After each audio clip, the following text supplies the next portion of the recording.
I never thought I'd have to make a public response video to a US senator, yet here we are. So let's get into it. On Wednesday, the Daily Beast published an article talking about the videos that I made about Signalgate as the wife of an active duty service member who's currently deployed in the Middle East. In the process of writing this article, the Daily Beast reached out to both White House Press Secretary Caroline Leavitt and US Senator Markwayne Mullin, both of whom declined to comment. But wouldn't you know it, mere hours after the senator was asked to respond to my viral videos, which he has now absolutely 100% beyond a shadow of a doubt seen, the senator decided to post this video on Twitter with the caption, "Spare me." So I think it's safe to say that a pretty solid portion of this video is directed right at me personally, so we're gonna go through it and respond. I want to take some time to just talk to you about this signal chatting. Okay, great. I've been asking to talk to you about it for nearly a week now, Markwayne, so I'm glad that you're finally willing to talk. Again, the Democrats are blowing this up. Is it Democrats blowing this up, or is it military family members and veterans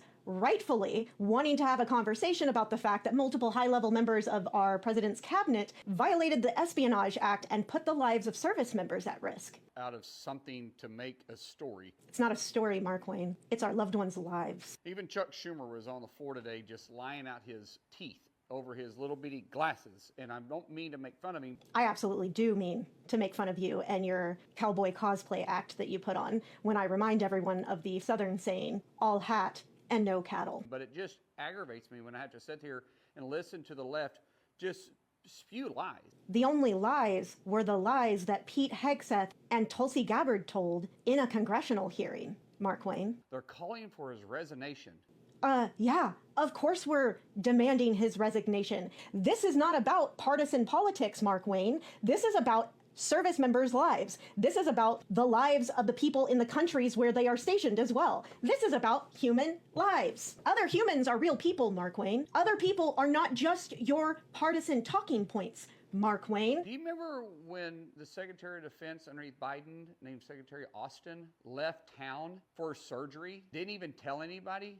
Jesus, man, this is how I know you are fucking floundering. This is the best distraction that you could come up with? Oh my God. In case you aren't aware of what Markwayne Mullins is talking about here, he's referring to back in January of 2024 when then Secretary of Defense Lloyd Austin was hospitalized for a few days following complications of a bladder surgery that he had had about a month prior. There was never any gap in authority. It had zero impact on literally anyone, did not put the safety of any service member into jeopardy for even a single second. And as even Markwayne has to then admit in his own video, I guess he didn't really leave town. He was at Walter Reed. He never left town because he was just at Walter Reed. No one called for him to resign. No one asked who was monitoring his phone at the time. They did ask who was monitoring his phone at the time. And you know this because you were in Congress. You saw the results of the investigation that they did. They looked into it and determined that the Pentagon had it under control. What about all the miscommunication that was going through the Afghanistan withdrawal? See, this is the part where I'm going to lose my cool, Markwayne. American service members are not just fucking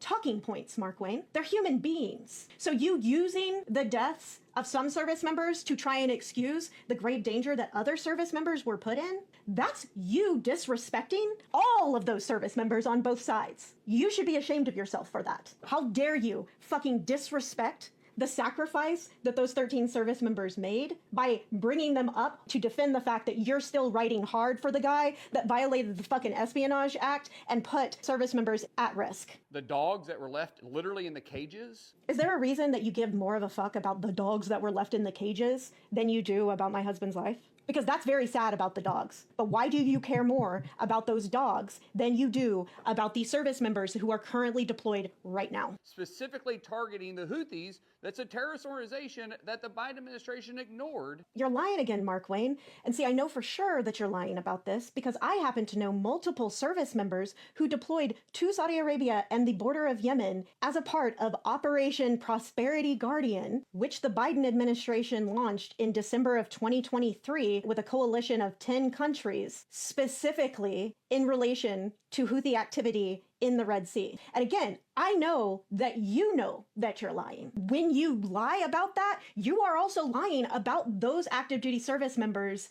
sacrifices for our country. How dare you, Mark Wayne? Seriously, how dare you? Again, these service members are human beings. They are not your talking points. And I understand that you have no way of understanding their sacrifice or their family's sacrifice because it's a sacrifice that you slimeball, have never made. So you probably think it's not a big deal to make those kind of lies, right? But Mark Wayne, you're wrong. You're wrong, and you're shameful, and you're disgusting for doing that. I'm more disgusted by it because it's all show for them. I'm almost impressed with the audacity that it takes, accusing other people of putting on a show while you are in your cowboy cosplay getup, my friend. That is an impressive show of audacity. It's just their hatred towards President Trump and anyone connected to him. Once again, Mark Wayne, this isn't about partisan politics.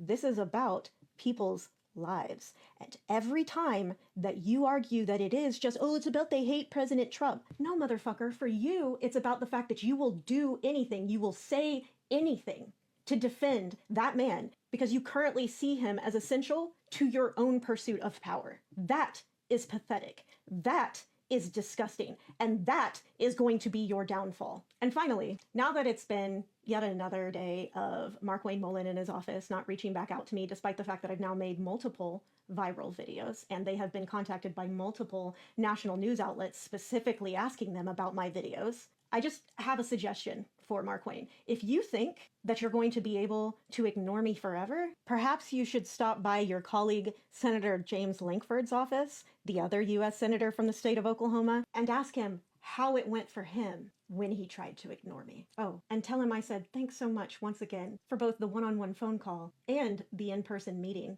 that I successfully pressured him into back in the day. See you soon, Mark Wayne.